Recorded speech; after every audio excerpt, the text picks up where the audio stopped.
दोस्तों 44 साल का प्रिंसिपल अपने ही स्कूल की बच्चियों को बहुत गंदी निगाहों से देखता था। बच्चियां भी उसकी नज़र को समझती थी।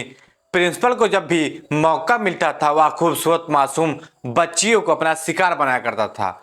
बच्चियां रोती थी, उसके आगे हाथ जोड़ती थी, लेकिन उस व्यक्ति को व्यक्ति कहना तो गलत होगा। यह भेड़ियों की तरह एक नहीं सुनता था और मासूम बच्चियों पर वह भेड़ियों की तरह टूट पड़ता था। एक दिन गांव के लोगों के सामने एक वीडियो आता है उस प्रिंसिपल की करतूत का। जब लोगों ने उस वीडियो को देखते हैं तो लोगों को अपनी आंखों पर यकीन नहीं हो रहा था कि जिस स्कूल में हम अपनी बच्चियों को भेजते हैं उस स्कूल का प्रिंसिपल बच्चियों के साथ हैवानियत कर रहा है, दरिंदगी कर रहा है। आज कहानी मासूम बच्चियों की जो महीनों से उस प्रिंसिपल का जुर्म सहा रही थी। आज कहानी उस प्रिंसिपल की जो उन बच्चियों पर महीनों से जुर्म कर रहा था। तो दोस्तों गुड मॉर्निंग, नमस्कार, सत श्री अकाल। एक बार फिर से आप तुम लोग का स्वागत है स्टोरी बाय क्राइम 100 के इस एपिसोड में। उम्मीद है पूरी फैमिली अच्छी होगी, अपना और अपनों का ख्याल रख रही होगी। दोस्तों कहानी में आगे बढ़ने से पहले आप लोगों से फिर वही रिक्वेस्ट है कि अगर आप चैनल पर नए हैं तो चैनल को सब्सक्राइब करें, शेयर करें और ज़्यादा से ज़्यादा लाइक करें। और जिन भी लोगों को अपना नाम बुलवाना है वह कमेंट बॉक्स में अपना नाम जरूर लिखें और कहाँ से हैं यह भी लिखें। तब तक ज़्यादा देरी ना करते हुए कहानी में आगे बढ़ते हैं। तो दोस्तों आज की जो सच्ची घटना मैं आपको सुनाने जा रहा हूँ, यह सच्ची घटना उत्तर प्रदेश का एक प्रदेश लगता है जिसका नाम सुल्तानपुर होता है। और इसी सुल्तानपुर के अंतर्गत एक गांव है और इसी गांव में एक परिवार के मुखिया का नाम रामपाल होता है। रामपाल की एक बेटी होती है जिसका नाम पूनम होता है। उसकी उम्र 17 साल के आसपास होती है। जो बेटी होती है वह कक्षा 9 में पढ़ रही होती है। एक दिन मंडे का दिन होता है। उस दिन स्कूल की छुट्टी होती है फेस्टिवल की, लेकिन जो स्कूल में प्रिंसिपल होते हैं वह रामपाल को फोन करते हैं और कहते हैं कि आप अपनी बेटी को स्कूल भेज दीजिए, स्कूल की जो यूनिफॉर्म है वह लेकर चली जाएगी। इस पर रामपाल कहते हैं कि आज तो स्कूल की छुट्टी है। तब जो प्रिंसिपल होते हैं वह कहते हैं कि आज मैं खाली था, बस एक ही बच्ची का ड्रेस बची हुई थी तो इसे लेकर चली जाए, स्कूल का बहुत सारा काम रहता है, फिर टाइम बिल्कुल भी नहीं मिलता है। तो उसके पिता रामपाल कहते हैं कि ठीक है, मैं अपनी बेटी को भेज देता हूँ। अब रामपाल की बेटी पूनम वह स्कूल चली जाती है। दरअसल जो स्कूल होता है वह बहुत दूर नहीं होता है, लगभग 2 से 3 किलोमीटर के आसपास होता है। लड़की स्कूल पहुंचती है, लेकिन जैसे ही वह स्कूल पहुंचती है प्रिंसिपल उस लड़की को अपने ऑफिस के अंदर बुलाते हैं। अब बुलाने के बाद उसको अपनी गोद में बिठाते हैं और कहते हैं कि पूनम तुम बहुत अच्छी लड़की हो, बहुत सुंदर हो, इतना कहते हैं और उस लड़की के बदन से कपड़े उतारने लगता है। तब लड़की विरोध करती है और कहती है सर आप यह कैसा कर रहे हैं, सर आप ऐसा नहीं कर सकते, यह बहुत गलत है। लेकिन प्रिंसिपल कहता है कि अगर तुमने मेरे साथ ऐसा नहीं किया तो मैं तुम्हें एग्जाम में फेल कर दूंगा, क्योंकि छुट्टी का दिन होता है। स्कूल का गेट बंद कर लिया गया था, किसी को अंदर आने की बिल्कुल भी इजाजत नहीं थी, इसलिए वह प्रिंसिपल इस गंदे और घिनौने काम को अंजाम दे रहा था। उस बच्ची के साथ दरिंदगी कर रहा था, उस बच्ची के साथ हैवानियत पर हैवानियत कर रहा था। दरअसल जब वह लड़की स्कूल जा रही थी तब उस लड़की के पीछे पीछे एक लड़का आ रहा था। उस लड़के का नाम गोलू होता है। गोलू उस लड़की का पीछा करते करते प्रिंसिपल के ऑफिस तक पहुंच जाता है। लड़का देखता है कि ऑफिस में उस लड़की के साथ वह प्रिंसिपल हैवानियत कर रहा है, उस लड़की का रेप कर रहा है। अब गोलू चोरी चोरी सब कुछ देख रहा था कि पूनम का प्रिंसिपल बलात्कार कर रहा है। गोलू जब यह सब देखता है तो यह सब देखकर घबरा जाता है और सोचने पर मजबूर हो जाता है। फिर वह अपने फोन को जेब से निकालता है।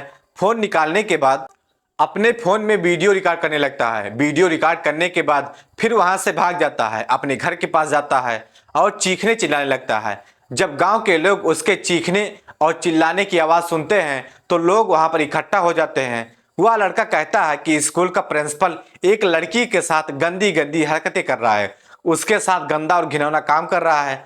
अब जैसे ही गांव के लोगों को यह बात सुनते हैं तो लोगों को यकीन नहीं होता।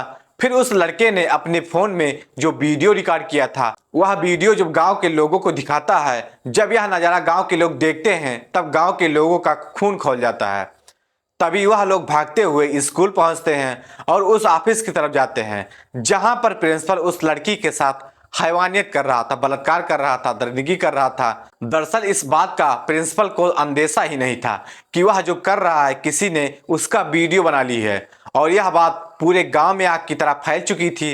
अब प्रिंसिपल को कुछ आवाजें सुनाई देती हैं, तो देखता है कि कुछ गांव के लोग हैं बहुत शोर करते हुए उसकी तरफ आ रहे हैं। तब वह जल्दी जल्दी अपने कपड़े को पहनता है और उस लड़की को भी कपड़े पहनने के लिए बोलता है। अब प्रिंसिपल उस ऑफिस में लड़की को लेकर बाहर निकल रहा था। अब इतने में गांव के लोग वहां पर उस प्रिंसिपल को मारना पीटना शुरू कर देते हैं और मारने पीटने के बाद अब गांव वाले एक फैसला लेते हैं कि इस गांव में एक पंचायत होगी और पंचायत में इस प्रिंसिपल का निर्णय होगा कि आखिरकार इस प्रिंसिपल के साथ क्या करना है। इसने शिक्षा के मंदिर को बदनाम किया है, ऐसे पवित्र स्थान को गंदा कर दिया है। ऐसे इंसान का इस धरती पर रहना जरूरी नहीं है। ऐसे इंसान को इस धरती से हटाने में ही भलाई है। लेकिन गांव के जो लोग होते हैं वह फैसला लेते हैं कि पंचायत में जो भी फैसला होगा उसी में इसकी सजा होगी। अब गांव के लोग प्रिंसिपल को बंदी बना लेते हैं और सारी रात उसे भूखा प्यासा बांध के रखते हैं।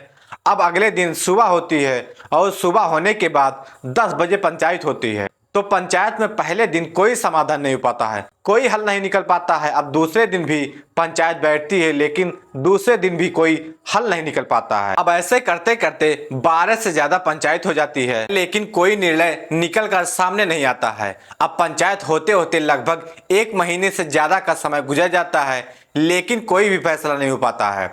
अब यह बात जो नजदीकी थाना होता है करहरी, जैसे ही यह बात करहरी थाने में पहुंचती है तो जो वहां के एसएचओ होते हैं वह इस मामले को बेहद गंभीरता से लेते हैं। जैसे ही उन्हें यह बात पता चलती है कि एक प्रिंसिपल ने एक 17 साल की लड़की के साथ रेप जैसी घिनौना वारदात की है, तब वह तुरंत अपनी टीम के साथ उस गांव में पहुंचते हैं। पहुंचने के बाद उस लड़की को अपने कब्जे में लेते हैं और साथ ही साथ उस प्रिंसिपल को भी अरेस्ट कर लेते हैं। इधर प्रिंसिपल को अरेस्ट किया जाता है, उधर उस लड़की को हॉस्पिटल भेज दिया जाता है मेडिकल चेकअप के लिए। अब प्रिंसिपल से पूछा जाता है तो प्रिंसिपल कुछ भी नहीं बोलता है और कहता है कि साहब मैं निर्दोष हूँ, गांव वाले मुझे फंसा रहे हैं। अब इधर इस लड़की का जब मेडिकल चेकअप कराया जाता है तो बेहद ही चौंकाने वाला खुलासा होता है।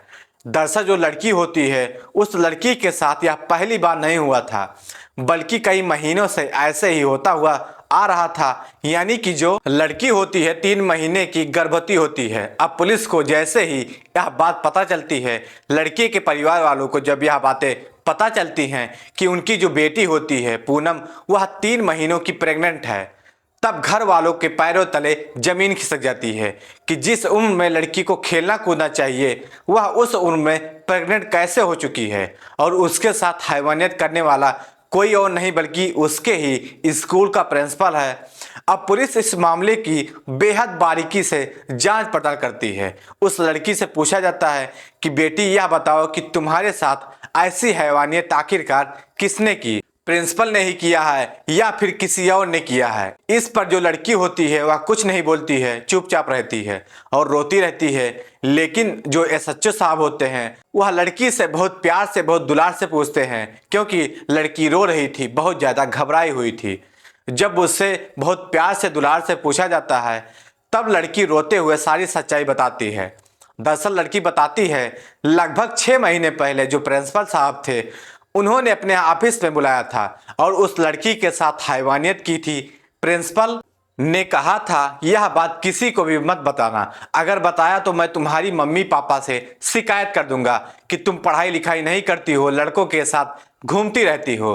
तब मैं बहुत ज़्यादा डर गई थी, मैंने किसी को कुछ भी नहीं बताया था। अब ऐसे करते करते यह हमेशा मुझे अपने पास बुलाते थे और मेरे साथ रेप करते थे, दरिंदगी करते थे। मैं मना भी करती थी, मैं हाथ जोड़ती थी, रोती थी, गिड़गिड़ाती थी, लेकिन उस प्रिंसिपल के ऊपर कोई असर नहीं होता था। जब एसएचओ साहब ने पूरी कहानी सुनी तब उन्होंने उस लड़की को आश्वासन दिया कि इस व्यक्ति को गंभीर से गंभीर सजा दी जाएगी। सबसे बड़ी बात यह है कि यह जो लड़की प्रेग्नेंट हुई थी आखिरकार अब इसका क्या होगा, इसके लिए कोर्ट में मंजूरी लेनी पड़ेगी, घर वालों की रजामंदी होगी, इसके बाद ही इस लड़की का गर्भपात हो सकेगा। लेकिन कोर्ट से परमिशन लेना बहुत ही मुश्किल काम है। उधर पुलिस ने प्रिंसिपल के ऊपर पास्को एक्ट लगाया, लगाने के बाद उस अपराधी को, उस दरिंदे को जेल की सलाखों के पीछे डाल दिया गया है। फिलहाल लड़की अभी प्रेग्नेंट है, उसका कोर्ट में केस चल रहा है। तो दोस्तों इस पूरी घटना को सुनाने का उद्देश्य किसी को परेशान करना नहीं था, किसी का दिल दुखाना नहीं था। हालांकि आप लोगों को जागरूक करना था, आप लोगों को सचेत करना था। तब तक के लिए जय हिंद, जय भारत।